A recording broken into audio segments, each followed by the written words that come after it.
Abia State is launching, of course, they proposed the first Eastern seaport in the history of the Eastern people of Nigeria. I think this is quite mischievous and unguided utterances. I'm here to debunk, of course, that this is not true. According to revelations and the research I conducted, Eastern region has several seaports, which are the state of art seaport capable of handling tons of cargo to discongest the rot happening in Apapa and Tika Island. But unfortunately, due to some economic propaganda marginalization of the eastern region, of course, by the supposed political elite for reasons best known to them, unfortunately, uh, frustrated those seaports from being functional. So unless OT is not launching, of course, or flagging up the first eastern seaport, this is quite ridiculous and unbecoming of whosoever who may want to parade such on verifiable truths. The reality that Eastern region have been robbed of several opportunities for economic growth and development by the current political class within the Nigerian sphere, most especially after the civil war between the Nigeria and the Biafran, of course, acrimony or hostility that lasted for 3.5 years. After that, there have been deliberate and concise, consistent attempts by the successive government to paralyze all the economic activities revolving around the seaports. Of course, we have about 4 seaports in the southeastern region of Nigeria, which include Port Harcourt, complex seaports. We have the Calabar, we have the Warri seaport, we have the Honest seaport, and many other, of course, seaports. These are the major, more pronounced ones, which, of course, have the state-of-the-art seaports capable of handling tons of cargoes. But why is it that there have been silence over the functionality of the seaports? It is quite unfortunate and very ridiculous.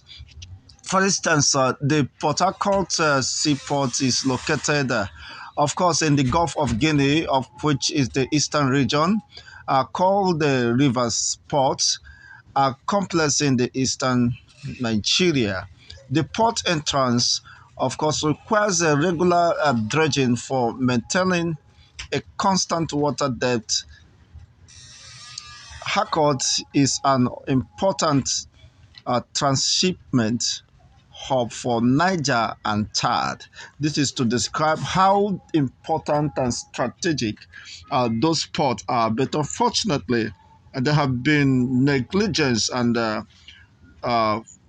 over this port, and they are now concentrating in Apapa and Tika Island, which is a lesser, which has a lesser deep in terms of comparison to that of Port Harcourt, the Warri, and the Calabar, where, of course, the white men first launched while navigating via Africa or Nigerian, of course, uh, environment. And this is quite ridiculous. So, LSLT may have a better prospect for the Abia State, and which will possibly promote economic hub and reduce the undue exploitations.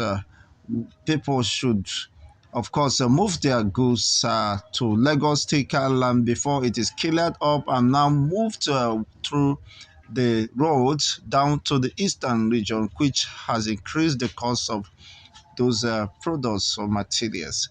Well, it is a good, of course, to note that the approach or steps of OT is commendable, but we have to be reminded, of course, that in the process of downsizing, if I may use the word, of the seaport. We have about 8 seaports, where almost 6 of them are within the Old Eastern region.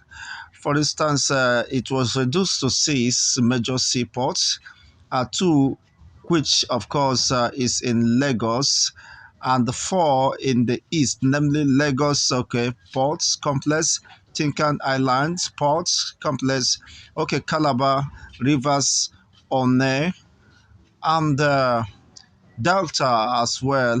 Respectively, you can understand now, out of these 8, which was reduced to 6, only 2 was sighted in Lagos, this western region, while 4 or 6, let me say 4, officially recognized, is in the eastern region. Then why is it that all the port activities is being narrowed only to Apapa and Tinker and Land, while you have more state-of-the-art seaports complex within the eastern region? It is quite unfortunate that such economic sabotage is going on within the Nigerian state, while that would have provided enormous resources or economic activities that will boost the economy of the regions.